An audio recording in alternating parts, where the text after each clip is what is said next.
वालेकुम या अली जीअं त पंहिंजे सिंध वासनि सां गॾोगॾु पाकिस्तान ॿाहिरनि सां गॾु आहियां।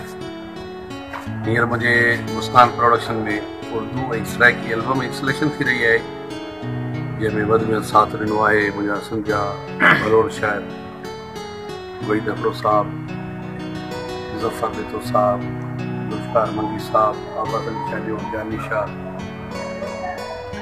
ऐं सभिनी दोस्तनि जो साथ हूंदो। हाशिम चालियो हूंदो, हुन में अमजद चालियो हूंदो, शाइर चालियो हूंदो, मोहम्मद अली चाचड़, अहमद अली चाचड़, तक़रीबन मुंहिंजा जेके सिंधी शाइर आहिनि उन्हनि शाइरी जेके कया, बशीर बुखेजो साहब, घायल गुलाम कादिर, उर्दू सराइकी गीत लिखिया विया आहिनि।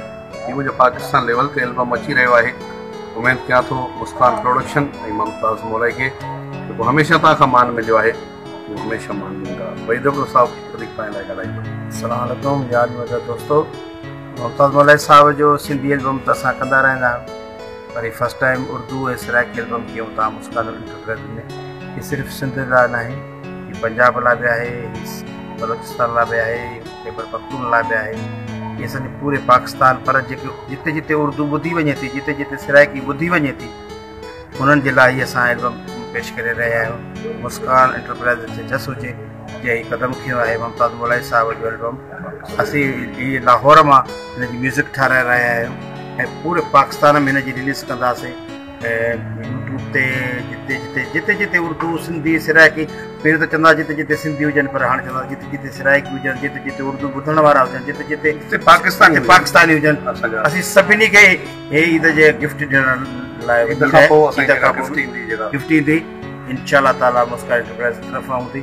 असांजी रिकॉर्डिंग जारी आहे, सारी अॼु सिलेक्शन बि थी आहे।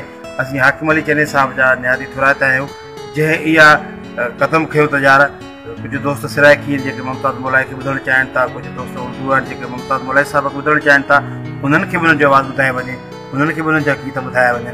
त इहा असांजी इंशाअल्लाह ताला नंढड़ी हिकिड़ी कोशिशि आहे। अलाह साईं कामयाबु कंदो, तव्हां दोस्तनि जो साथ हूंदो, इंशाअल्लाह बेड़ा पार रहंदा। छा त ही एल्बम जेको ज़फ़र साहब उर्दू शाइरी कई आहे, माशाअल्लाह मूंखे फ़ख़्रु आहे। ज़फ़र ॾिथे ते, वहीद अफरो साहब ते, ज़ुल्फ़िकार मंगी ते, बशीर बुखेजो साहब ते, गुलाम कादिर ख़ैर साहब ते, जिन एतिरा उर्दू में ऐं सराइकी में ख़ूबसूरत गीत लिखिया आहिनि। ही वो दोस्त आहे प्रोड्यूसर हाकिम चन्नू साहब आहे, जंहिं मुस्कान इंटरप्राइज़ जो प्रोड्यूसर आहे। इंटरनेशनल एल्बम मुंहिंजो करणु चाहे पियो, जेको दुनिया पाकिस्तान छा पर पूरी दुनिया लेवल ते असांजी मादरी ज़बान उर्दू दुनिया लेवल ते मक़बूल हूंदी आहे। असां पाकिस्तानी आहियूं, फ़ख़्रु आहे असां पाकिस्तानी आहियूं। तमामु हिकिड़ो बहितरीनु एल्बम जेको शादाब स्टूडियो में रिकॉर्ड थींदो असांजो, इंशाअल्लाह दुनिया लेवल ते ई असांजो एल्बम ईंदो। तव्हांजे दुआनि जो साथ, तव्हांखे इंशाअल्लाह ताला असांजी मोहबत, असांजा कलाम, असांजी महिनत वणंदी ऐं तव्हांजे दुआनि जो ऐं तव्हांजे असांखे वोट जो इंतज़ारु रहंदो। तव्हांजे दुआनि जा तलबगार मुमताज़ मौलाई, हाकिम चन्नू साहब, मुस्कान प्रोडक्शन।